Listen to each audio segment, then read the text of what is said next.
I'm picturing my futures with the connections I've had. You, the things that I feel like I would have to worry about, I don't worry about. Financially, um, the mental stability, I just feel like you know what you want.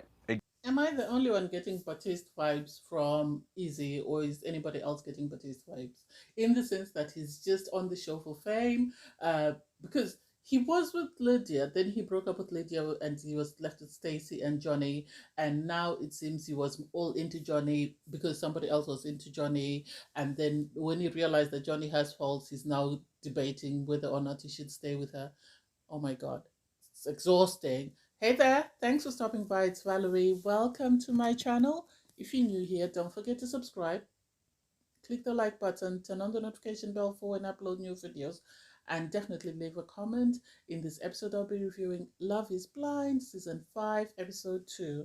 Am I the only one who hates how they edit Love is Blind? In the sense that in episode 1, we saw Lydia breaking up with Izzy and Lydia crying her eyes out and, like it was the end of the world and having to be consoled because she was very heartbroken because her Mac, or the one that she felt was the guy for her, had broken up with her. And then suddenly we have her speaking to Milton. Yes, it's good that she confided in Milton that she did have a connection that was stronger than her connection with him, but still, they make it seem like she's just doing it just for the sake of being on the show. When in episode 1, when we saw them talking, they seem to have a great connection. They seem to have great chemistry. So I really hate that part. It was nice to see Milton open up and sort of confide in Lydia about how he grew up and how he felt growing up. He seems to be a very highly intelligent young man, and I think he comes across like Sheldon if you've watched The Big Bang Theory, in the sense that he's too academic and he sort of lacks some social cues. And he did regret telling the ladies that he was only 24 because he feels that a lot of people ruled him out just because of his age, and yet he would have been an ideal candidate for them. And so it was nice to see him have the chat with Lydia. He was very comforting towards her, and he allowed her to open up about her breakup and sort of helped her process what she was going through after breaking up with Izzy, which I feel like showed a lot of emotional maturity on Milton's part, which was surprising because most of the guys would have just, kicked off, aka Uche. They would have kicked off that I'm not here to listen to you speak about somebody else. I just want us to speak about each other, and that's it. So that really made me happy. So Taylor and JP go on a date. And I am questioning this couple. Are they being strategic in the sense that are they really in a relationship, or are they just doing it just to get camera time? Are they going to be this season's Micah and Paul and string everyone along until the end and then say no on decision day? I don't get it. Because they start to have a conversation and they're trying to dig deeper, and then Paul starts crying when he's asked about his family, and he says his mom was very angry for the longest time. She was very mean to his sisters, but she was okay with him. He doesn't know whether it's because she was having issues with his dad. That story didn't make sense to me. That story didn't make sense to me. I don't know whether he was just looking for something just for sympathy. I didn't get that. That sort of raised alarm bells in my head to say, are these people really in a relationship, or are they just doing this so that they can get camera time? I didn't understand that, and I didn't like the fact that they tried to, because he didn't give a clear reason as to why his mother was angry, and he didn't say what happened for things to turn around, unless I missed it and somebody else caught it. He didn't say anything that sort of grabbed my attention to say, oh, this is why she was angry. He said, yes, it might have been issues she was having with his dad, but he didn't say what issues they were. Yes, it might be private and he might not want to share it, but still, that whole conversation didn't make sense. And then you have Lydia sort of giving Aliyah a pep talk before she goes to see Ucha, to sort of say, you need to set boundaries with Uche. Uche is a very intelligent young man. He's got his own practice, so he needs to be able to understand that, if he's going to expect honesty, then he needs to create an environment for you where you feel comfortable. And she sort of was trying to encourage her, as I was saying yesterday, to set boundaries with Uche and tell him what she will accept and what she won't accept. And so by the time Aliyah had gone to this date, Lydia had sort of given her a pep talk and sort of amped her up that way she was ready. But once she got there, she was so mellow and so meek, and it's like, I don't get it. Because Uche reminds me of Brett. I don't know whether it's just me. But then the way he's behaving, I know he's a lawyer, and I know we had Zach last season was a lawyer, and Zach as well has acknowledged that some of the ways he handled himself were not right because he failed to listen. Or maybe that's who they are, lawyers. But I hate that it took him a long time to say, I'm sorry. And when he apologized, he said, I'm sorry, I made you feel that way. He didn't apologize for the words that came out of his mouth. I didn't hear that. He should have started off as soon as they sat down. He should have started off by saying, I want to sincerely apologize for what happened yesterday. I know you walked out because you're very hurt and very heartbroken. I know I came across as I was interrogating you. That was never my intention. I'm so sorry. I know he acknowledged that he had his own baggage that he was dealing with and he was bringing that into the relationship. But I think the way he handled it was not right because once Aaliyah started sort of mentioning how she felt and how she sort of took in what he said. He then said, oh, did I use those exact words? And it's not, no, it's not the words you said, but it's how it made her feel. Yes, you're not responsible for how she feels, but you're responsible for the words that come out of your mouth and the fact that somebody might not receive them the way you meant for them to be received. So you need to take ownership of that and you need to apologize before you go anywhere else. I think the two of them just are looking for someone or they're just looking to be on TV because that conversation didn't convince me enough to say, oh, okay, they're over this and they'll be okay. Because he was trying to say to her, oh, we will have other arguments, we will. And I'm a bit skeptical with season 5 cast, unfortunately. I don't feel as comfortable as I did with season 4. I think season 4 was the best, so I don't know. We'll see how it goes. Am I the only one who's questioning whether Love is Blind needs to change their format? Just because I don't get any of these connections as being genuine because you have Stacy have a chat with Izzy and they're sort of talking and they're saying they like their connection, they really like one another, they're sort of confiding in one another, but Izzy is sort of saying that his strongest connection is Johnie followed by Stacy, and it's like, so if you really don't have that greater connection with Stacy, why are you still with her? Why are you wasting her time? Why aren't you allowing her to see other people? Because she is saying her connection with you is stronger. It seems like people are keeping placeholders just so they can stay on the show. So if their first choice doesn't come through, then they'll go for their second choice. That's the way it's coming across. I know in previous seasons it hasn't been as obvious, but now it seems it's very obvious because though he's having a conversation with Stacy, he says Johnie is his strongest connection, but then you also have Chris saying that Johnie is his strongest connection. So he confides in Johnie, he's telling her how he feels, he sees a future with her, and she says, she likes his connection with her, but she's with him, but she sees it more as a friendship vibe, and she feels like her heart is more with Izzy. So they then have this conversation with Izzy and they confirm that they really like one another and they feel their connection is very strong. And it's like, I don't get it. I really don't get it. Apparently, Johnny is very popular with the guys, and it's like, what about her is popular? Because from what I've seen, there's nothing about her personality that stands out that makes you think, oh my God, I really want to marry her. I think she's the most ideal. Apart from the fact that she's a lawyer, I don't think anything else, in my opinion, stands out. That's just the impression that I'm getting. I don't think anything about Johnny stands out. And of all the couples that I've seen so far, nothing about them makes me root for them and say, "Oh my God, I really like their connection. I really think they're a great match." Nothing at all.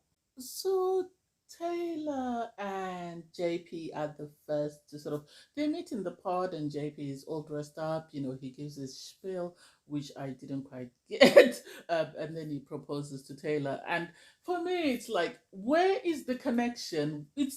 I don't get it. I personally don't get it. I know he's a firefighter. I know she likes that about him, that he's very hardworking, he's driven. They did have conversations which I can't remember at all. And then suddenly they're at proposal, and it's like, make it make sense. Are they proposing because they really like each other, or are they proposing to stay on the show? Hmm. I don't know. I don't know. Maybe it'll change once I see them a bit more because at the moment nothing sort of clicks for me to say, oh, they have a great connection, they have a strong connection, so they're definitely going to say yes on wedding day. I don't say it. I don't say it at all. I think Taylor just wants to be on the show, and I think JP as well might just want to be on the show, and so they're going to do whatever it takes so that they can stay on this Netflix hit show. That's my opinion. And then you have Chris go and meet up with Johnny because Chris has been saying Johnny's his number one, Johnny's his number one. He really sees a future with her. He's the one for him. So he walks into the pods all excited. And Johnny has always been standoffish with him. She's just been dragging him along, waiting for her person. And so they then sit down and she says, I just wanted you to know I've got a stronger connection with somebody else. So I've decided to pursue that. I don't want to be split between the two of you. And it's like, Johnny is another one who I don't think is serious. I don't think she's serious. Given the fact that she's been married before, you'd expect her to really be looking for the best qualities in someone. And for her to say Izzy is it for me, I don't get it. Izzy wants to be on the show. That's it. That's the impression that he's giving me. He's sort of giving me Baptiste vibes, but I might be wrong. But we'll see how it plays out when they see each other face to face. But I really don't get it. And the fact that she broke up with Chris and still took his flowers doesn't make sense to me. She should have left the flowers. She should have left the flowers because you can't break somebody's heart and then take his flowers and walk out and not shed a tear. That for me was a bit And so I wonder what's going to happen to Chris now. Are we going to see him pursue a connection with somebody else? Make it make sense. It's not the math ain't mathing. I wish they would show us everybody's second choice if they're going to, instead of just suddenly bringing up a second choice and then saying, oh, these two also have a connection. Show us the journey. That way we understand where people are coming from. So Johnny goes to the female lounge and is sitting there and saying, oh, I couldn't see a future with him. Everything was very easy, but I couldn't see a future with him. And then Lydia's the one who comforted her, and it's like, how, when Lydia was just crying the other day about Izzy breaking up with her and you were nowhere to be found, and suddenly she's the one who's consoling you. Make it make sense. Chris goes to the guys. He's also very heartbroken. He's sort of just crying to the guy sort of saying he didn't think he'd be sitting here crying because somebody's broken up with him, but she made a choice that was best for her. And it's like, don't worry. You don't worry. Johnny is, I don't think he's emotionally ready to be in a committed relationship. I might be wrong, but we'll see how that plays out. So Izzy and Johnny sit down for a chat in the pod, and Johnny lets Izzy know that she's let go of her number two. She's now only left with Izzy because he's her number one. And then he sort of says, oh, I didn't get to see it because I wasn't there. And it's like, what did you want to see? Why would you want to sort of celebrate somebody else's misery? You won. That's all you wanted. Hey ho. And so she then starts confiding in him, Johnny, telling Izzy that, she's only been in love once and the person she was in love with died of an overdose. She seems to be very accommodating and will stay with someone long past she should have stayed with them. So her ex-boyfriend died from an overdose and then she rebounded onto her husband. That didn't work out. So they got divorced. And you could tell, I think Izzy likes the chase. I don't think he likes, things just being handed to him. I think he likes the chase. So the idea that he was chasing Johnny and he was sort of going to war with Chris for Johnny, and suddenly now he's won Johnny. Instead of him celebrating that she's finally all his, he's now sort of trying to pick her apart because after she went on and on and on and sort of confided in him, he just went quiet and he said, well, I need time to think and process. And it's like, what do you need to process? What is it? If you don't like the idea that she comes with a lot of baggage, just let her know and leave her alone and let her keep it moving. And he wouldn't say anything until Johnny just said, okay, they both agreed to say, let's take a break and we'll catch up tomorrow. And it's like, you don't need to catch up tomorrow. This is the end of it. Just keep it moving. At times, when you see red flags in somebody, accept them for what they are. Izzy wants to be on the show, and I don't think he wants to be in a relationship whereby he'll feel guilty saying no on wedding day. And because you come with a lot of baggage, he doesn't want to be the bad guy when he says no to you on wedding day, because people are going to say, why did you continue to date her? Or why did you propose to her if you're really not that into her?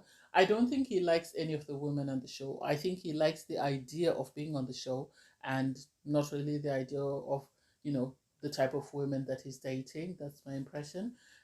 Anyway, we then have Taylor in the pods with the girls sort of practicing her reaction for when she sees JP, because they are the first couple to have their reveal. It's nice that they're extending it and they're getting to show us more than, just everybody starting to propose on episode 1, and then you start reveals in episode 1. So we still haven't seen a reveal in episode 2, which is good. So we have seen some relationships progress, but we haven't seen some.